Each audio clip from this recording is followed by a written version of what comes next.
Thank you, everyone. We are here. We are live. It is Father Son Galaxy. Thank you once again, those who are watching on Twitch, Twitter, Instagram, YouTube. We're so Facebook. happy to have you. All right. Don't forget about Facebook. And we're on Facebook. Okay. All right. We're on Facebook as well. So The thank Book you of so much. Faces. It's like MySpace Part 2. There you go. All right. So we got some information to talk about, right? You know, this is Got some news. This is only January the 10th, right? And it's already just juicy. Yes, Star Wars is making some moves. All right. So let's start it. I know you probably heard about it, but we want to chime in and talk about it, discuss it. All right. There is another movie in the works.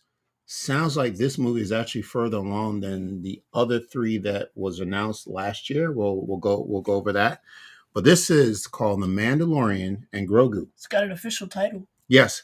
I guess that's the official title. I'm not sure. Please change that. Well, I don't know. I don't know if it's just a placeholder or that is the title, but I'm thinking Thelma and Louise. All right. So movie that you probably have not seen, but the characters are given equal billing, right? So it looks like we're going to see a lot of the Mandalorian. We're going to see a lot of Grogu, and together the two of them are going to be on this journey.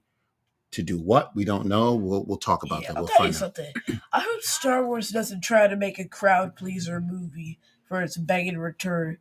They should just make a movie that appeals to their fan base and try not to cater to everybody. Because I find that when you try to cater to everybody, you end up catering to no one. I hear what you're saying. If you try to please every group of people, nobody's going to enjoy your movie. Well, okay, you do have a good point. But The Mandalorian is a big hit. All right, it's a very big hit for Star Wars fans. You would have thought the third season was a rotisserie chicken the way it's getting flamed from 360 degrees, but it was good. Yes, but The Mandalorian has a history, right?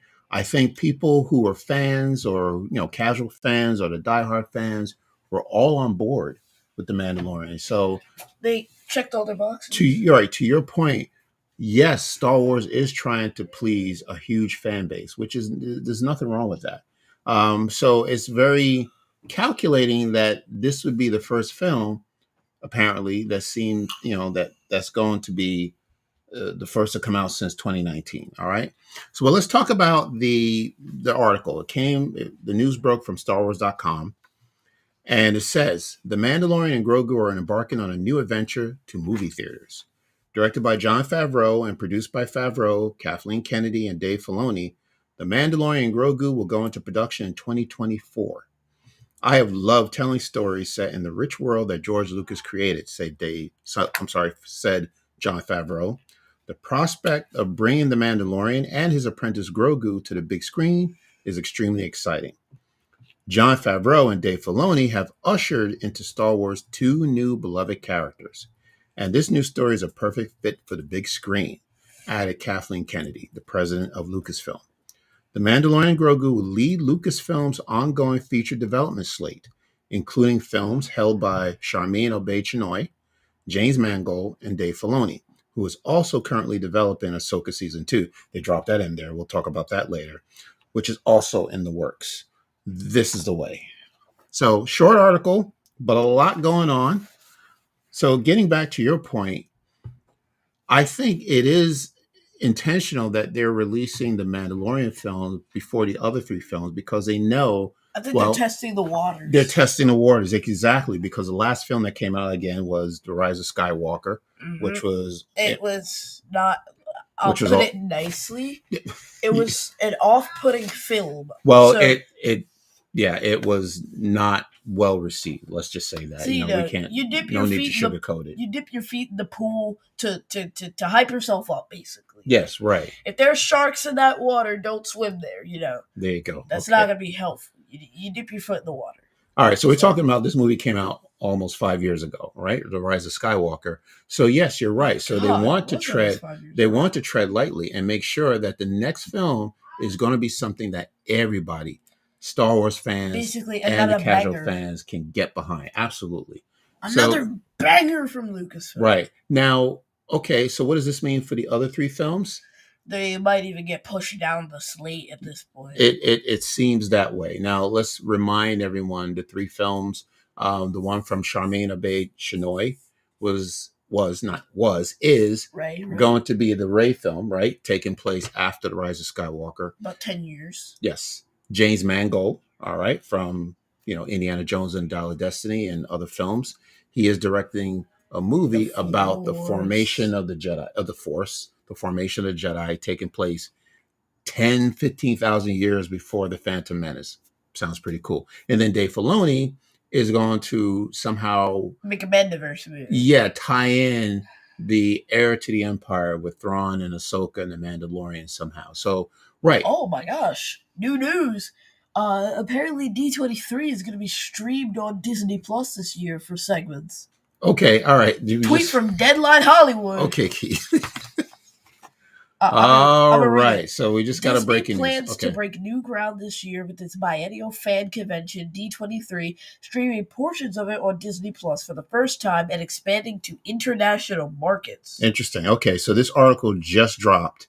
There's a tweet from Deadline. We're breaking news right now, right here. Thank you, Keith. All right, so we'll you, Dad. Yeah, okay. Well, we'll stay on target. We'll get some more information about this, but this seems very interesting. Okay, so there's a tweet out there, Deadline Hollywood. Okay, all right. So getting back to the three films. Now, again, I think it's a good idea to have the Mandalorian movie come out now. Because Mando, he seems to be like a crowd-pleasing character. Right. Yeah, right. So then it doesn't mean that these three films are not going to happen, but they're still on the slate, but we just don't know. I mean, honestly, there's 4 films.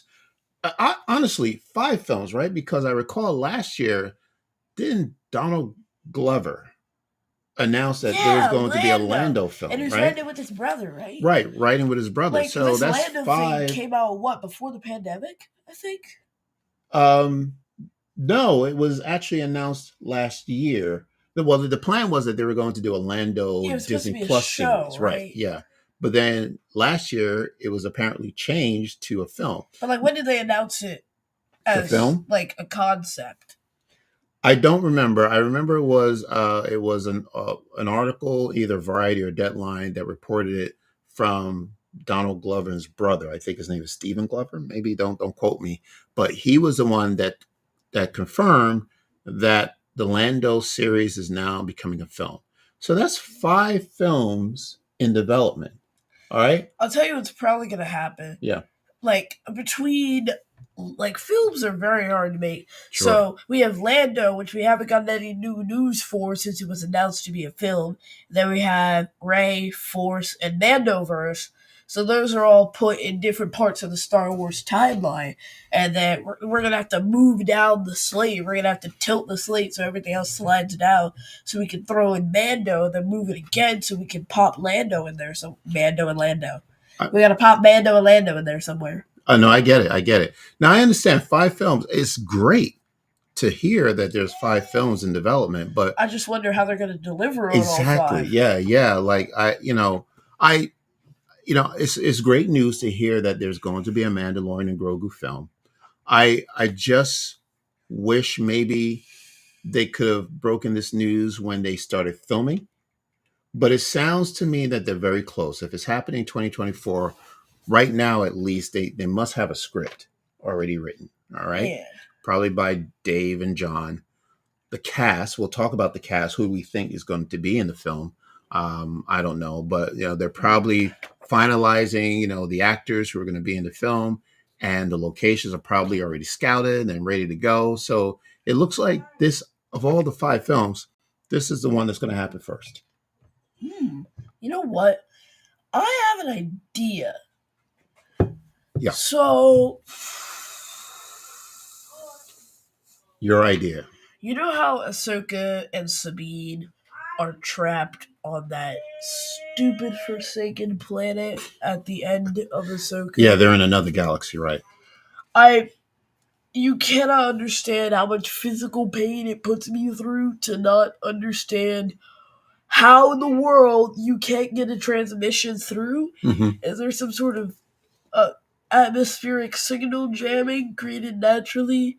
Like if there was acid rain, I would get why you can't send out transmissions because there's so much interference. But there wasn't rain to begin with. I don't get what the problem is. I mean, people be sending long range transmissions from other galaxies. I don't know what the issue is. Well, I'm glad you brought that up because that's what we're going to go into talking about. What is this movie going to be about? Let's just speculate. Yeah, I think maybe it'll be about Mando and Grogu trying to rescue Ahsoka and That's Sabine. exactly what I'm thinking. Yeah, I'm thinking that the Mando movie is going to be more or less the prequel and the lead up to the Mando-verse movie. Yes. I like that. I was thinking the same thing. This is incredible. So it has to tie into Ahsoka, right?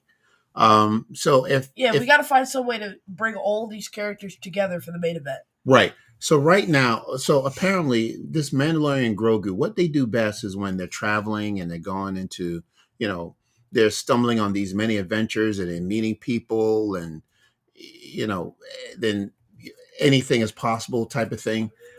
For the film, it has to be something that's more high stakes, right? I'm thinking what you're thinking, that, they're on their ranch, the ranch that was given to them by Grief Karga. Maybe Ezra tries to seek them out. Well, I was actually thinking maybe Carson Teva. Like maybe Carson Teva may be in the film. And he is the one that approaches Djarin and explains to him what's going on with the Republic and this threat of Thrawn coming. Yeah, I feel like he would know, but maybe we'll see Ezra.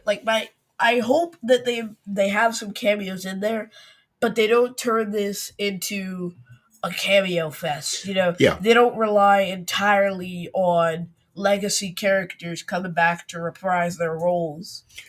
Understood. New characters with fresh perspectives, right? AKA the Flash. Well, here's my thought. That's a very good point. I was not anticipating that Ezra would be in the film. I don't think he's needed right now. Not until maybe Ahsoka season 2. Well, Ezra's the only one besides Ahsoka, Sabine, and Huyang that knows where that planet is. True. Okay. All right. That's a good point. But Ezra don't know Djarin. So you would have to figure out. Carson Teva had something to do with it because remember, he ran into Hera, and Hera works with Carson Teva. So maybe Ezra was like, Hera, we gotta find this dude, and then Hera's like, I have an idea. That's my point. She goes to Carson Teva, then Carson Teva goes to Mando, and they're like, all right, guess what? We need your help. One last mission for family. Right. So someone that Din knows personally, like a Carson Teva, would approach him and say, hey, we got this problem going on. There's this threat coming.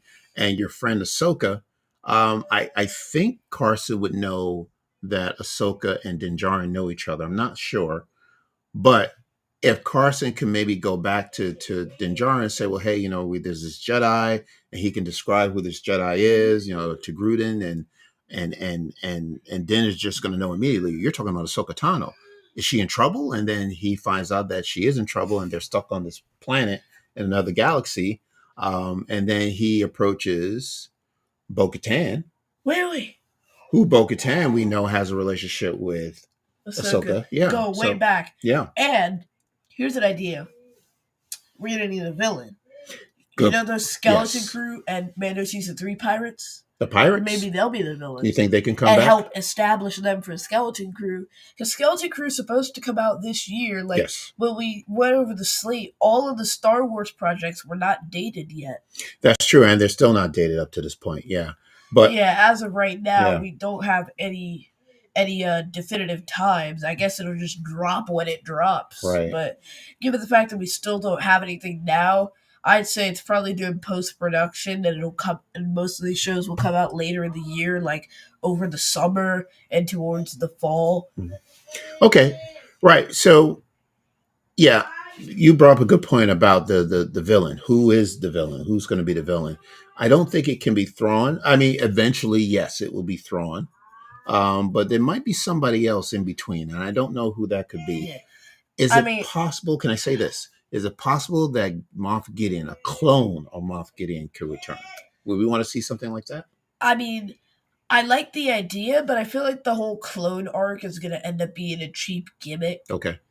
Like, it's cool with Loki, because Loki's whole personality is he's a trickster, just when you think he's out, they pull him back in.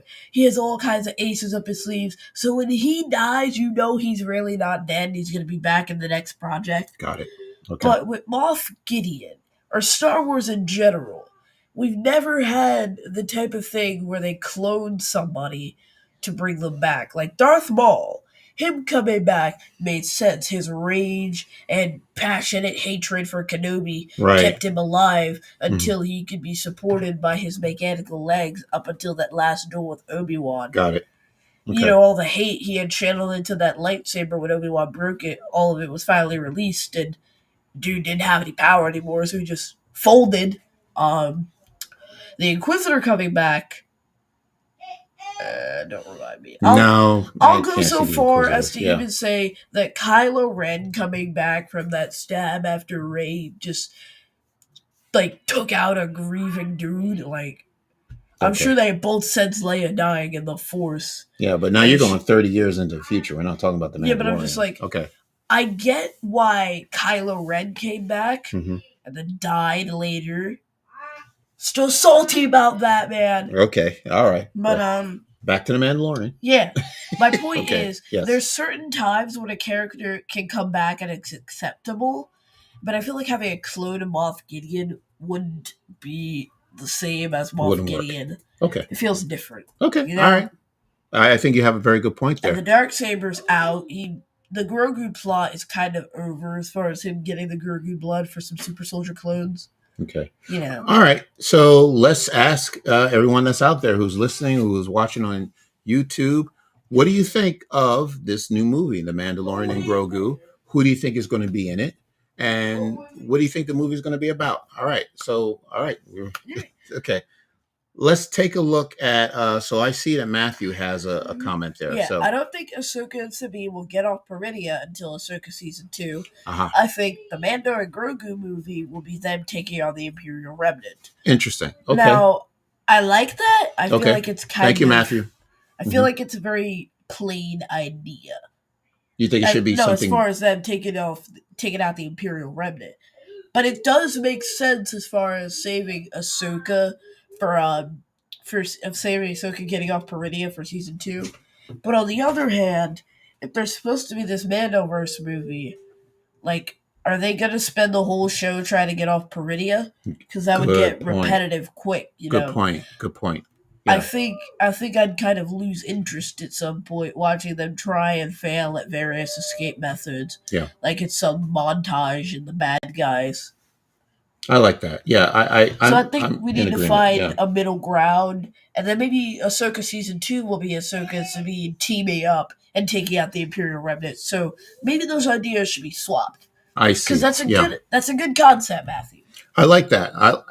I'm looking at it, and of course, obviously, we don't know. Sorry, I didn't mean to tear apart your idea. No, this is a good idea. We're just speculating, but I'm looking at it in terms of this Mandalorian Grogu movie probably being Avengers Infinity War, and then the movie with Dave Filoni bringing everybody back together would be Avengers Endgame, right? So the two still would somehow have to connect. So now if the Grogu and Mandalorian film are coming out first before Ahsoka Season 2, so you have this middle thing going on with Ahsoka 2, right? And it's just these three. You got the movie, you got the series, and you have another movie. The three of them have to be some type of bridge. They have to connect with each other. Yeah. So I agree with you that anything that needs to happen with Ahsoka and Sabine, getting them off the planet, should start in the Mandalorian and Grogu film. Exactly. I agree with that. Yeah. And then that just carries forward into Season 2. Like you said, maybe trying to go after Thrawn, or maybe Thrawn by that time has created this army of Imperials and they're back. And there's dark troopers. Right. You got Pelion running things. And now the film. Pelion? Captain Pelion? I think that's the name. He's the name of the head Imperial officer who worked on the Chimera. The dark trooper. Yes. No, he's not a dark trooper. Right. No, he's an Imperial officer. I think his name is Pelion. We'll go back and look at that. Yeah. Right. He showed Morgan up. Elsbeth folded, so she's not going to be in season 2. Well, how do we know that? Because she folded. Well, she's a witch, though, right? She's a night sister. Can they not conjure up the Mother Tolson died, didn't she? Well, in fact, a lot of all Night Sister. Okay. I think the way that Night Sister magic works is that other Night Sisters have to revive the fallen ones. So it's not like you can do some kind of incantation on yourself. Mhm. I think it's got to be other people performing the spell on you. Okay. All right. But I really don't want to see a zombie without the helmet on. I don't want to. I don't want to see a zombie Morgan Elsbeth. Okay. All right. I got you. All right. So let's just assume Morgan's not going to be in Ahsoka season 2, so she's definitely not going to be in the Mandalorian movie. All right. So we talked about maybe Carson Teva, Bo-Katan, maybe Hera in the Mandalorian film, and then Ahsoka and Sabine. Yeah. I think that's pretty much it. And then everyone else can wait until Ahsoka season 2. Mm-hmm. What do you think? Okay. All right. So if there aren't any other comments, we can move forward to now. This was dropped at the very last sentence of the article from Star Wars about Dave Filoni is developing Ahsoka season 2, which is in the works. Obviously, we don't know when that's going to happen. Now, when Variety dropped the news, they did mention that. Let me see. Do I have it here? Okay. Actually, I thought I had the dates of when the next films are scheduled to drop. I don't have that in front of me. At some point. Yeah. Yeah, I don't. Oh, interesting. Okay, I don't have it. I thought I had it in my notes. But apparently, they have a film that's dropping in May 2025, and I think one in 2026. But, that's interesting. All right, so we'll talk about that. The point is, we don't know when these films are going to drop, like we said earlier on. So you got up to 5 films. Star Wars could be like, here you go, I'm just going to bless you with a movie today. Yeah. Or they could say 3 more years. Yeah, right. Yeah, we don't know. So I just hope that, they could pull an Infinity War on us and be like 5 years later. Just having 5 films in the works is great. Again, if it happens, we don't want to get in the habit of saying, well, hey, this movie's going on, this is going to happen, that's going to happen, and then nothing happens, right? So let's just hope for the best, okay? But it looks like Mandalorian Grogu is going to be the first one out the gate, all right? So, all right, let's move on. So we're going to switch from Star Wars for a little bit and talk about something that's very important to you and personal to you. Since you are a YouTuber, right? And there are certain YouTube personalities that you watch. We just found out this past week that MatPat, very popular YouTube content creator, is retiring. You want to talk about the article? Well, let's read the article first and then we'll discuss. Or we can not. Okay. Do you not want to read the article?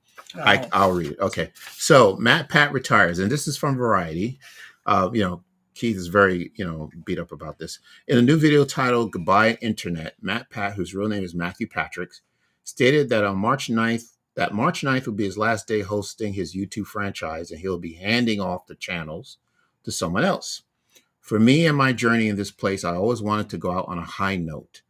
And when you stop and look at last year, this has been the best year in the Theorist lifespan, no joke. So MatPat created Game Theorist with his wife Stephanie in 2011 as a platform to discuss the lore and wildest theories behind popular video games. The YouTube star eventually launched several spin-off channels, including Food Theorists, and Style Theorists. Film Theorists, Food Theorists, and Style Theorists. As of January, the gaming channel alone has amassed 18.4 million subscribers. All right. So let me say here. We knew that honestly we didn't want to do this forever, MatPat said. As much as I love you and love overthinking things, and I love theorizing, I don't love nights. I miss the days where I could just sit down on the couch with Stephanie, his wife, and play video games, and it's not for content. Or I'm playing a game and I'm not thinking about what theories are going to come out of that. I miss it. All right. So when you heard the news, you just let out like a, oh oh no, type of thing. And I was like, well, what's the matter? What's going on? So tell me about MatPat. What does he mean to you? And why you're such a big fan? Go ahead. MatPat. Yes, okay. Well, tell us who, if there are people out there who've never heard of MatPat MatPat. is the god of theories. Okay. I guess. The god of theories. Okay. Yes, he is the theory wheel, which is game theory, film theory, food theory, and style theory, in that order. He does all kinds of theories, notably about FNAF, MCU, Star Wars, food, FNAF, food. I don't know. Style stuff, superhero style stuff, analog horror games. He does everything, out of the jack of all trades. Talks about, even does Disney movies. So right. And yeah, my favorite YouTuber. Yeah, and how did you find him? I think it was my friend Rowan. Okay. He was like, yeah, do you know MatPat? This was in the 4th grade, I remember it. And I'm like, yeah, the Minecraft theorist. I've seen his videos. And dude smacked his forehead like, no, that's not what he is. And like, I finally started watching his channels. I started watching Food Theory with Mom. We like play it all the time. Listen to all the theories. Yeah. Yeah. And you watch his episodes on a regular. I mean, like on a rotation. I don't really watch style theory, but I watch film theory and a little bit of game theory. Right. So is there I probably need to lay off the game theory. That's fine. Out of the videos, the many videos that you watch with MatPat, is there one in particular that stands out for you? That's Blue something. Raspberry. Okay, tell me about that. Blue Raspberry. It's a whole theory about like Blue Raspberry. Okay. And why it was made, and that stuff. Okay. Yeah. Yeah, it's like a combination of malic acid, banana flavor, cherry flavor. Interesting. And orange flavor. So. Gotcha. Okay. All right. Well, that's my favorite episode. Understood. Of all the theory channels. Okay. All right. Yeah, like I said, I mean, we wanted to just give you, this is your platform, just give you a moment to talk about, the man is only retiring, Why is everybody retiring? Well, okay, you read the article. YouTubers be out here dropping like flies. Yeah, well, like Tom Scott, now MatPat. Okay. A whole bunch of YouTubers be quitting. Okay. All right, I get it. But he had a very good reason. He wanted to spend more time with his family, right? Which I can completely understand that. And he wanted to leave on a high note. So, you can't blame him. But I don't think when he says retire, he's retiring from this YouTube channel. It's not like he's not going to do anything else at all. I mean, he's a very young man. So he probably has other projects in the works. So trust me. Yeah, no, I look, he probably has a lot of money. Understood. And he's very popular, but he's young. He's got a whole life ahead of him. So I'm sure that there's something going on, something in the works. But, wouldn't it be nice to have him on our podcast and, talk to him? We'll see. Sure. Yeah. Okay. All right. Thank you. Okay. All right. So, if you're a MatPat fan, let us know, like, did you hear about his retirement? How do you feel about it? What are some of the things that you learned from him watching his YouTube channel? So while we, wait for any more comments. Okay. So let's move on to, all right. So we have one more topic. We're going to talk about the Bad Batch season 3. Okay. No. Yes. No. We are. Now, Jennifer Corbett, who is the executive producer and the head writer of the Bad Batch, okay, for the first 2 seasons, put out a tweet yesterday. All right. And, she's got people a little excited, and we may be, overthinking it, but she noticed that the Bad Batch was trending for some reason. So she puts out a tweet and says, saw Bad Batch is trending. Y'all must really want a trailer, huh? And the answer is yes, we do. And we want it now. But so I don't think she would have put that trailer out if we weren't expecting to see a trailer very shortly. Now, when we had our last week, when we were talking about what we were looking forward to in 2024, I was trying to guess, okay, what would come first? And I thought Bad Batch would probably come, like there's 4 series. I thought Bad Batch would probably drop like around in May, and that the first series for the year would be Skeleton Crew. We Nope. still, well, we don't know. I mean, Nope. we still don't know what's coming next because we haven't seen a trailer for I'm Skeleton really Crew. excited for Skeleton Crew. Like Let me know. I don't mean that in a like, Skeleton Crew is an awful show way. I mean that in like, are y'all hyped? I am. I don't know if there's anybody out there who is looking forward to Skeleton Crew. Let me know. But I'm, I was thinking, okay, well, if it was me, I would want to release Skeleton Crew first because it'd be nice to start to give the fans something new, that new characters, new locations, maybe things they haven't seen before, to just get them excited about Star Wars again. Right? Not they're not excited now, but you know, bringing in new characters, fresh blood, that always helps stir up the emotions with Star Wars fans, and this is taking place again. Well, it's going to have the feel of an Amblin film back in the 80s. It's going to feel like a Stranger Things if you want to compare it to something today. I'm looking forward to that. So I'm thinking that would come first, and then the Bad Batch would be in May. Tales of the Jedi late summer, and then the last show would be The Acolyte, because there's so much hype for that show that I could see Lucasfilm putting that last, like right at the end of the year, for us to just continue to anticipate it and wait for that to happen. So we'll see. Maybe we'll see a Bad Batch trailer. Maybe we'll see something else. All right. Okay. All right. Do we have any? Okay. All right. So that is our show. Okay. So what we want to do is let you know that we will be covering Echo. Echo dropped yesterday, Tuesday, all 5 episodes. I have not yet seen it. I know that it's TVMA. So what I'm going to do is I'm going to watch it first. And then, you and I will discuss it and see if it's something that you could possibly watch or not. And then we will review all 5 episodes this coming Sunday on the live stream. Or I could just watch it and scamper off like a little scared kid if it gets too scary. Okay. All right. We'll see. I don't want to put you that because, that can be traumatic. If you see something, like you can't get that vision out of your head. So I want to try to avoid that. Yes, I can. Okay. All right. I'm very good at scrubbing things out of my head. Okay. Now this is exciting. I can't remember them though. Keith, you are working on ranking the MCU films. Yeah. How's it going? Letting the theorist out in me. Yes. How's it going? It's going good. Just about ready? Okay. Yeah. All right, good. All right. So that's going to be coming soon. That will be a recording. It won't be a live stream, but when it's ready, we'll drop that. But look out for that. That's going to be very exciting. Keith ranks all MCU films. How many again are there in total? 33. 33 in total. And he's going to rank them from bottom to top.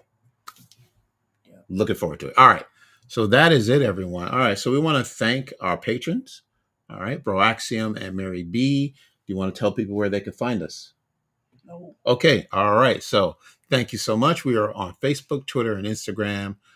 You can find us on YouTube, obviously. We have a website. So you can send us an email or you can send us a tweet. Instagram, you can find us anywhere. All right. So that is our show for tonight, everyone. So thank you once again for tuning in.